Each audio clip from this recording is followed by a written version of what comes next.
Hi everybody, welcome back to my channel. In this video, I'm going to discuss pink perfumes. When I say pink perfumes, I mean pink in both color and also in feeling. When I think of a pink perfume, I think of very fresh, like fresh out of the shower kind of feelings to it, based around pink notes like peony. Peony is like the star pink note. There's peony, rose, lychee, pink pepper, there's raspberry, so those kinds of pink notes. Very pretty, fresh, something generic too, but generic as in like when you go to a department store in the mall in 2005, that kind of generic, but very enjoyable and pleasing to smell at the same time. Or at least the ones that I have here for you in this video, those are very pleasing, not too generic, although I think a few of them might be, for me, just a little bit like characterless. But I have a lot to get through, so I'll just start off the video now with a quintessential pink perfume. I say quintessential, but it's not really discussed ever. This is Sexy Blossom from Marc Jacobs. So this perfume to me is the meeting point in the mid-2000s where the freshy, aquatic, floral feeling of perfumes from the late 90s to the early 2000s converged with the like fruit chewy phenomenon of the mid to late 2000s. So I think this really encapsulates that. This isn't like a fruit chewy, but it has that quality that a lot of the fruit chewy perfumes had, which are like a syrupy sweetness, a syrupy, fruity sweetness. And in this case, it's a very syrupy, sweet lychee note. It has lychee, it has peony, there's lily of the valley, green notes, dewdrops, rose, freesia, orchid, sandalwood, musk. But I don't get the dewdrops, I don't get green notes, I don't get lily of the valley even. I just get a heavy, jammy, very jammy lychee note in this perfume. And then I get the pink florals like peony and rose. That's what I get. And I think the tuberose is also lending this waxy, creamy, pink petal quality to this perfume that supports the lychee, that fruity lychee. So this is a very kind of fun, lighthearted wear of a perfume. It also is really strong.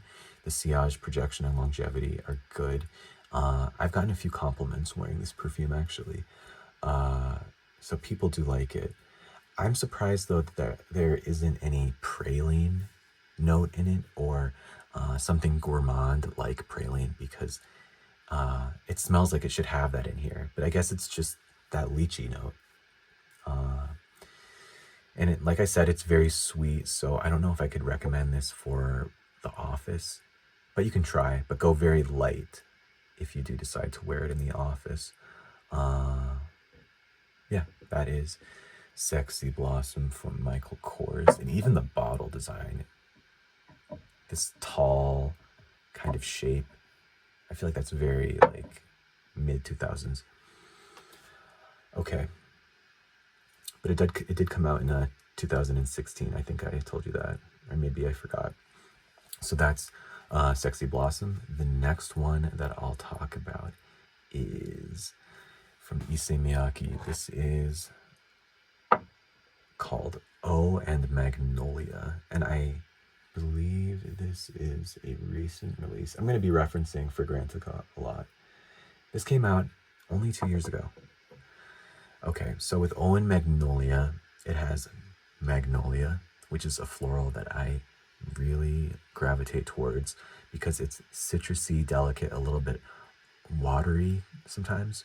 If you are interested in Magnolia, I would recommend checking out, like, I think it's called Eau de Magnolia from Frederic Malle. That's a beautiful Magnolia perfume. But, and it can be a little bit peppery as well. I know Magnolia perfumes or Magnolia flowers in the southern United States have more of a sweet connotation to it, but that's not the kind of Magnolia flower that I like. So anyways, this has Magnolia, this has water, it has also sandalwood. So just 3 notes in the note breakdown.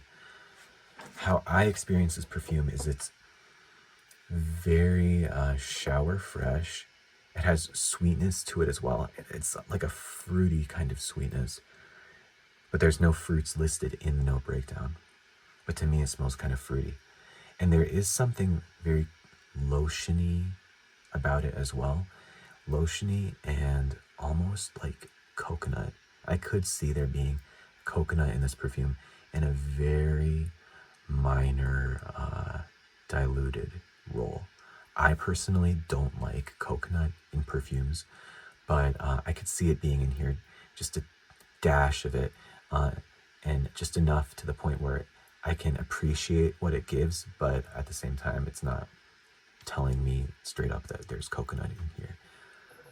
Anyways, yeah, so it's just very shower fresh and creamy, like the lotion a person applied after their shower. And the floral notes, I don't know if I specifically get Magnolia, but I'm getting a delicate, breezy kind of fresh floral smell from this perfume. So if you're looking for Magnolia, I don't know if I would recommend this as the Magnolia perfume to get, but maybe other people get it better than I do. I just think it's a really pleasant floral perfume, clean floral, and the wear is pretty decent. I can usually smell it on myself the next day after applying it the previous day around dinner time, like 6, 7 o'clock. I can usually smell it on myself, my clothes the next day. Okay, so that was Owen Magnolia from Issey Miyake. The next one is another quintessential pink perfume. That is Blush from Marc Jacobs. I love this perfume so much, and I love it so much that I had to get a, what is this? I think 50 milliliter. This is 100. This is 50. This is 1 ounce. So I've like collected a few, as you can see, over the years. The 50 mil, I think, was the original one. That was actually my mom's, but she got it when this perfume first came out in 2004, I think. This perfume has jasmine, it has honeysuckle, it has peach, bergamot, orange blossom, freesia, tuberose, musk, cashmere wood, sandalwood. How I would describe this perfume, though, is it's also a very creamy kind of perfume, but instead of being creamy like lotion, to me this is creamy like an edible kind of creaminess. Not too gourmand or sweet, but there is something very edible about it in a creamy, milky way. And I think that is the interplay between the peach note, because peach can be juicy and also creamy in a fruity kind of way, like the way fig and coconut can be. So peach and how it interacts with the tuberose. Tuberose is like a tropical kind of heady white floral, and a lot of times people describe it as having a bubble gum or a banana smell to it. So the bit creamy banana, from the tuberose combined with the peach. Gives it this tasty kind of smell without being grotesque or too like in your face. So yeah, I get the tuberose, I get the jasmine, and the peach. Maybe those are the three notes that really stand out to me in this perfume. And I think the tuberose more so than the jasmine. It's just really unique. It's kind of generic, but at the same time, I've never come across another perfume that smells like blush. And I hope that changes because this perfume is discontinued. So I would love to see another one that smells just like this. So the profile is kind of heavier, but it wears, in my experience, lighter. It doesn't have the best longevity or projection and sillage, but I think that's okay because it's a really pretty pink perfume. So that's Blush, came out in 2004, like I said. And I love the horizontal shape of the bottle, by the way. I think that's really cool. And the frosted yet smooth glass in that blushing pink color, I like. Okay. A perfume that kind of smells like blush and came out around the same time is one that I've talked about a million times. This is Lovely from Sarah Jessica Parker. So with Lovely, it is pink in color, but the note breakdown is not pink. I think it has like lavender and margarita in it, but there's no peony, there's no rose or lychee, nothing like that. This is a musky, very, very musky, a bit lotiony, a bit powdery kind of perfume. I don't know if I get the lavender specifically, but it just smells like a clean skin.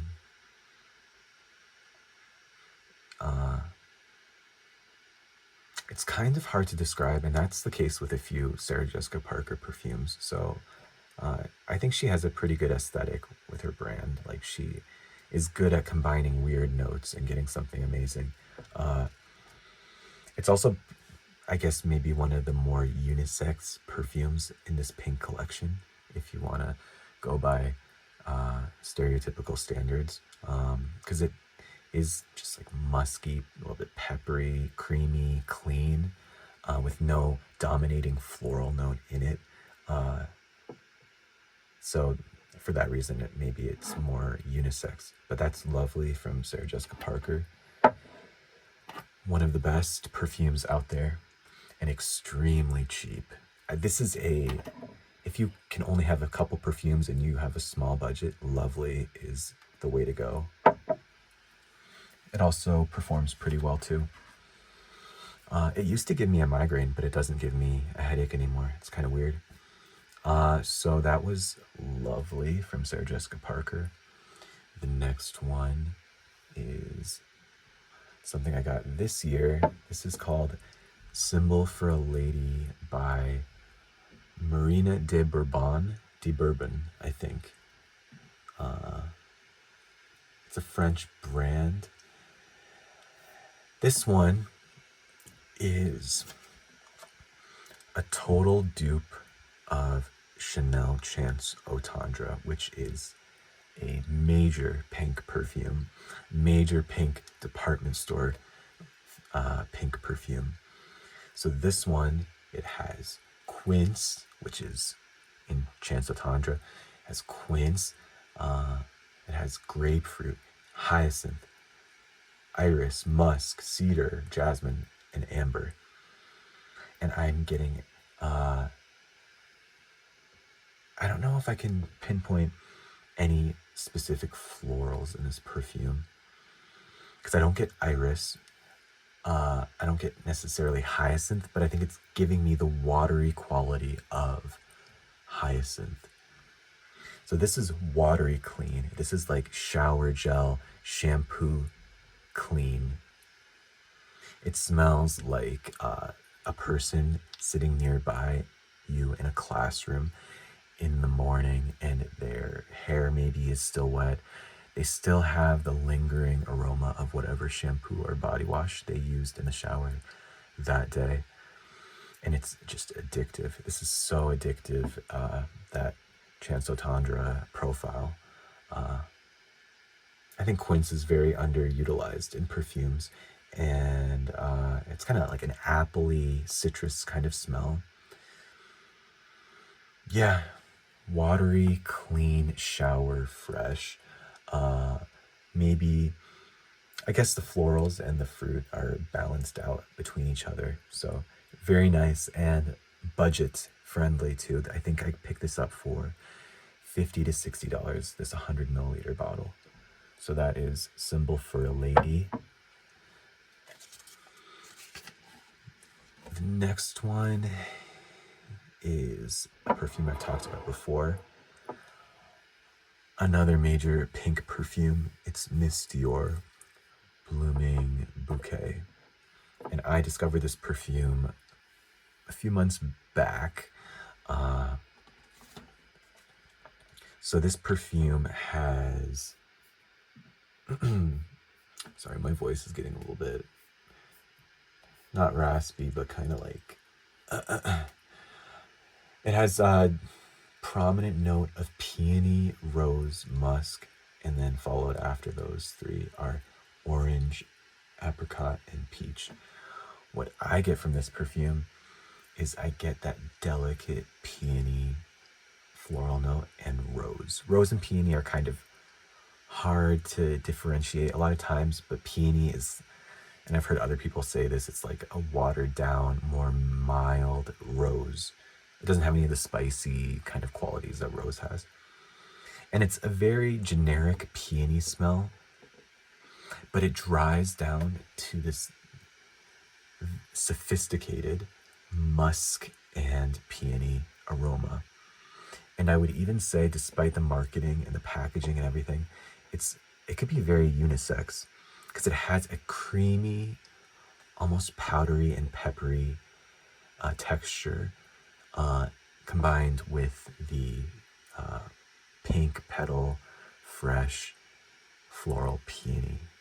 I don't get citrus, I don't get the mandarin or apricot or peach, just that clean skin muskiness with the peony note. Nothing unique, like I said, but I could see how this is a good signature scent and a good staple in somebody's collection. Not the best performing. A lot of people say that, and I agree. That's why Nude Bouquet from Zara is a excellent dupe. I'm not going to get into the note profile or anything of this, but this is a total dupe of Miss Dior Blooming Bouquet, and it is certainly longer lasting than Blooming Bouquet, so I'm very happy about that. I also got a oil perfumery rollerball version of the Blooming Bouquet, but I'm still playing around with it, so it smells like Blooming Bouquet. The longevity and all that, however, is a little bit weaker than I would like. So that is Miss Dior Blooming Bouquet. Here we have Chloe Lowe. This came out in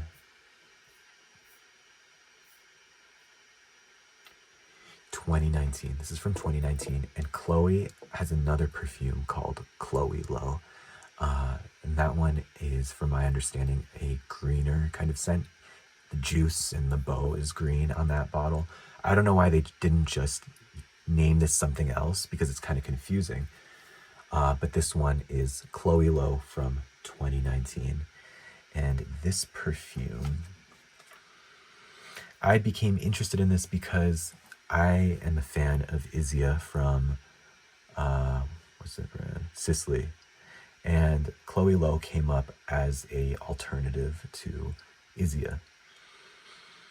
I cannot really agree that they're interchangeable, but I do like Chloe Low a lot. It has a prominent rose, as a lot of Chloe perfumes do. They are kind of known for their rose. The Chloe line in general is kind of like a pink perfume line, just so you know. So it has rose, and then it has grapefruit, lychee, oak moss, magnolia is in here too, musk, cedar, and amber. But I get the rose, very soft, clean, delicate rose. Nothing spicy about it. Very pretty. And then I get a brisk, refreshing hit of grapefruit. I can't say that I get oak moss. I think the lychee might be lending some fruitiness, and I can't say I really get the magnolia. But this is shower fresh. This is a shower fresh kind of feeling, shampoo-y. So if you're looking for a pink perfume that is fresh, but has a little bit of sweetness, but not so sweet like Sexy Blossom or Blush, this might be the way to go. If you like pink, you like citrusy, you like rose, definitely look into this one. Yeah, very pleasant and uplifting and joyful.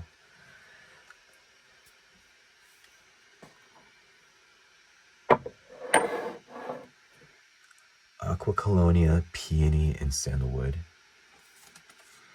This was gifted to me by someone who they got it and they didn't end up liking it, so they passed it on to me because they know I like peony. This only contains peony and sandalwood as the listed notes. So the peony in here is done very well. It is a pretty generic kind of floral peony note, that department store quality peony smell. But it's done to the best that kind of peony note can be done. So it's fresh, a little bit watery, delicate. I don't get sandalwood really in here. It's just like almost a peony sort of soliflor in my opinion. This is actually a lot stronger than you might think. I've seen people review it online and they say that it's pretty weak, as are a lot of the perfumes in the 4711 lineup.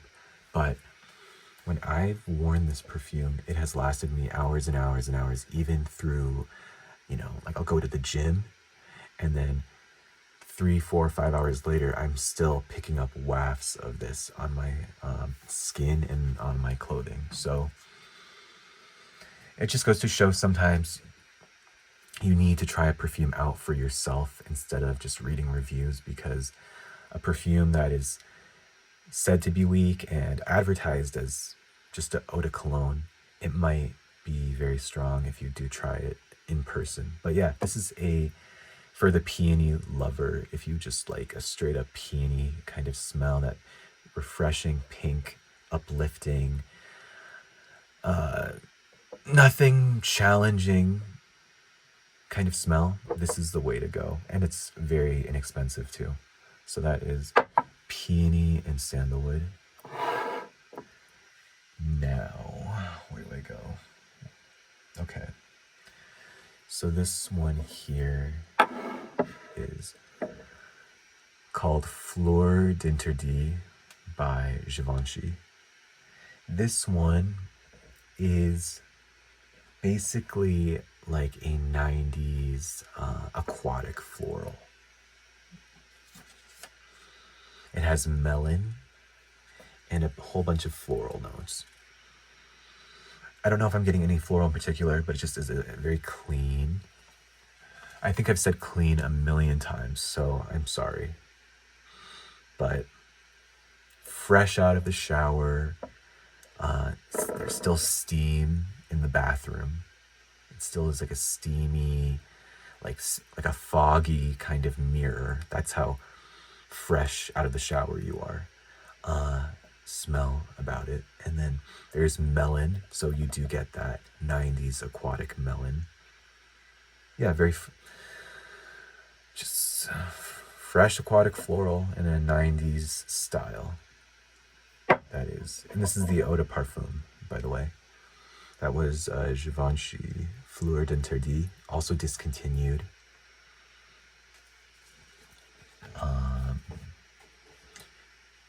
Okay. I have this little sample, I guess you'd call it, bottle of YSL Babydoll, which has prominent notes of rose, black currant, pineapple, orange, apple freesia, heliotrope vanilla. So this one is just very generic. I can't really say I'm getting anything in particular. Maybe a fruity black currant, a bit crunchy, fruity black currant, and some rose. So to me, it's a little bit on the weaker side, this perfume. It's all right. So it does kind of fit the category. I don't really know what to say about it. I know it has some diehard fans out there, but for me, this is just okay. It has a lot of potential based off of the notes, but to me, it's just a little bit generic. It's one of those that I said at the beginning of the video.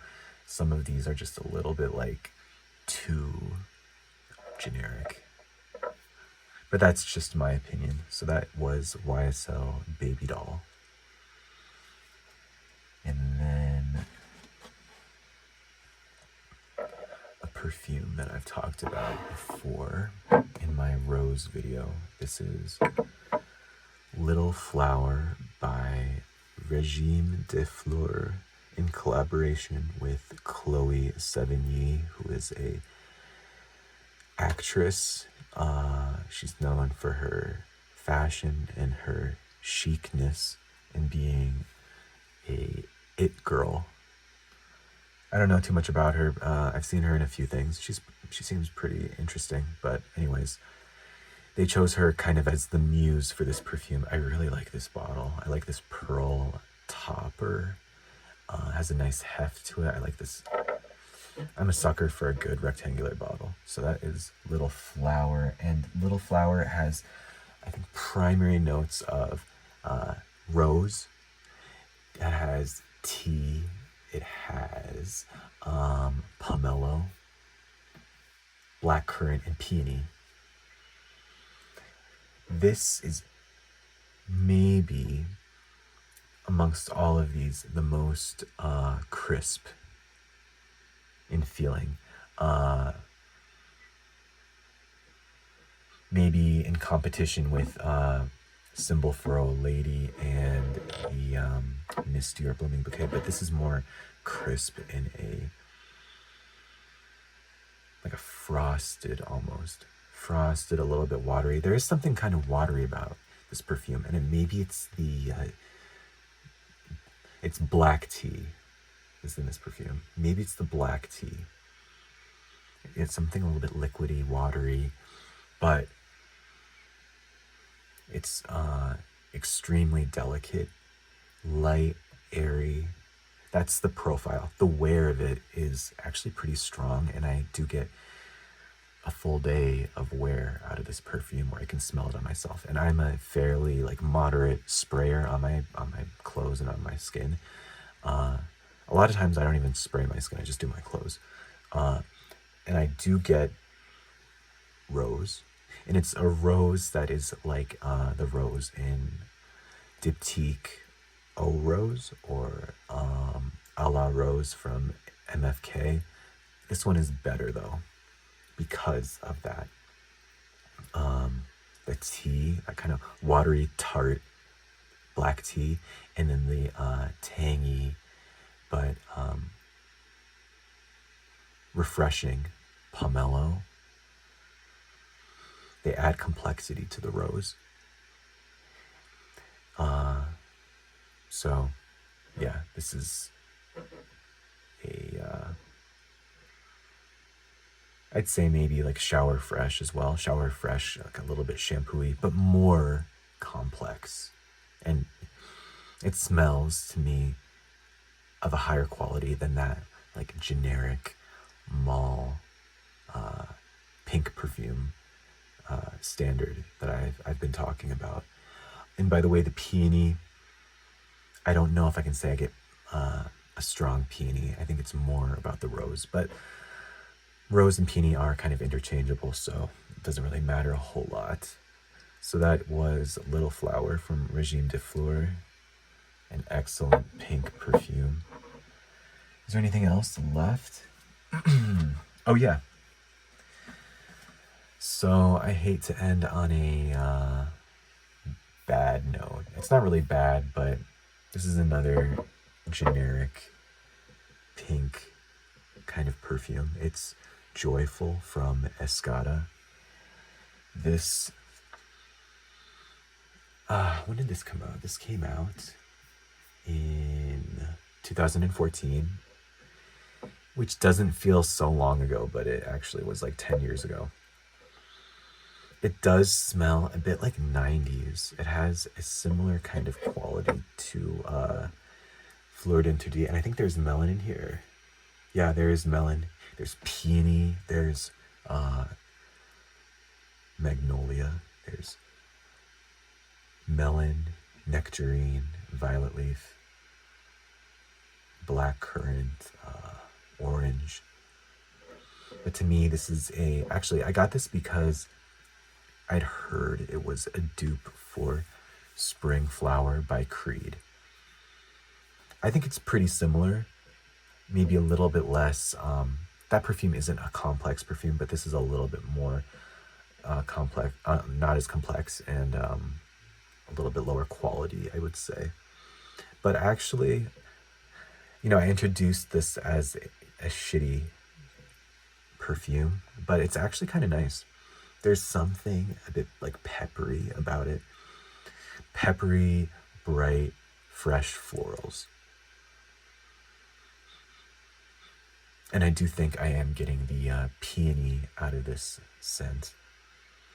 Not really Magnolia, again, but Magnolia is listed. And the melon is giving it some of that clean, watery feeling. Very light, inoffensive, not challenging, but I don't know if it's intriguing a lot of people around you. And I think there are other pink perfumes that are, they shine in how basic they are. This one is just a little bit too much so. But it's, I don't know, it's good. It's very cheap as well, so if you're curious and interested, you can pick it up, and it's not too much of an investment. Okay. I was going to mention at the beginning of the video, I have like this sample of Bright Crystal Absolu, which is one of the more famous peony scents, or not peony. Well, it is a peony perfume, but pink perfumes. I really like the bottle, by the way. There's something, I love that shade of pink.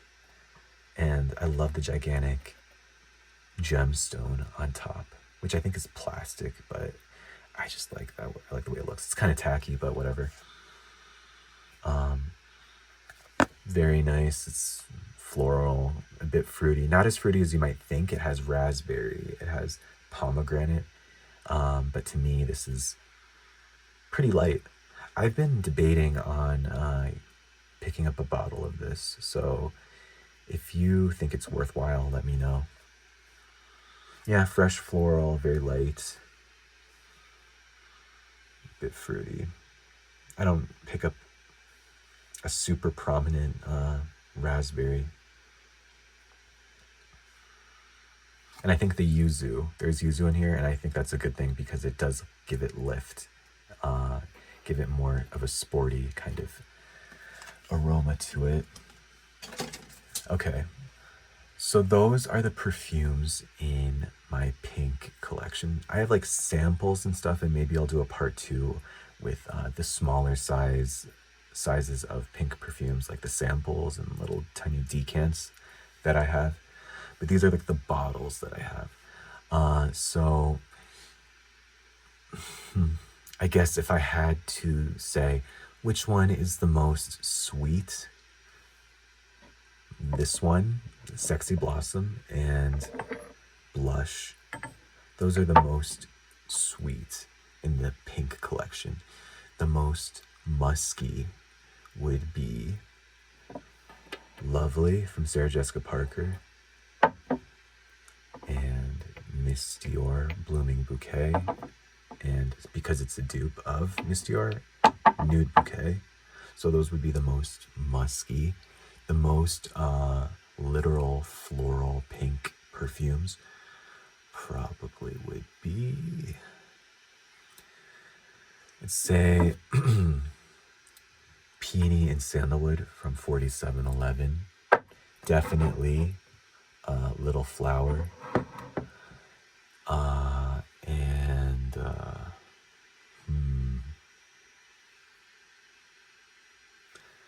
possibly this one, the Issey Miyake, and Magnolia.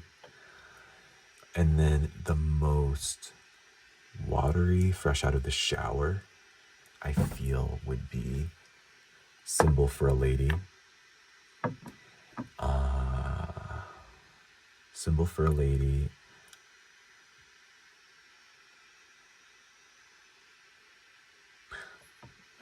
This one, again, the and Magnolia.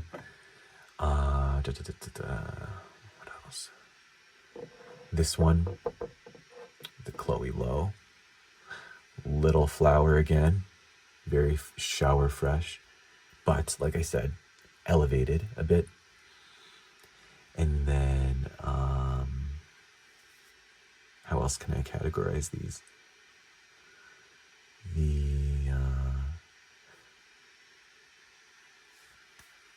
The most, did I say watery already? The most watery, probably this one, the most watery and aquatic, followed by Fleur d'Interdit and Escada Joyful. But these are more so watery in that Cologne 90s melon way, whereas this is more so watery in the hyacinth type of way. Yeah, so those are the pink perfumes that I think are worth your while. I think they're excellent, very fun to wear, very pleasing. A lot of people enjoy these kinds of perfumes.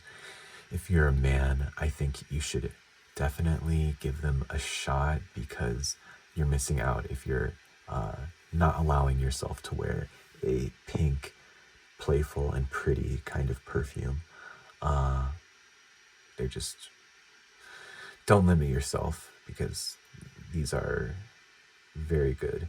And I guess I'll also say the most, going back to categorizing these again, the most mature out of all of these would probably be Lovely and Miss Dior. I'd say those are maybe the more mature leaning ones, possibly Little Flower.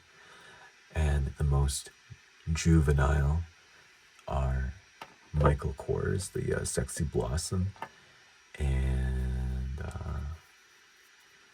this one, Chloe Low.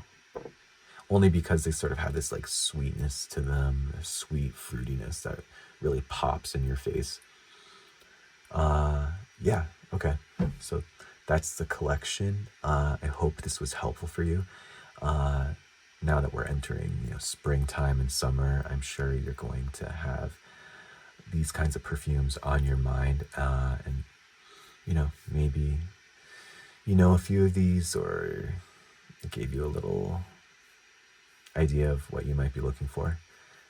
Thank you so much, and have a great rest of your day. Bye.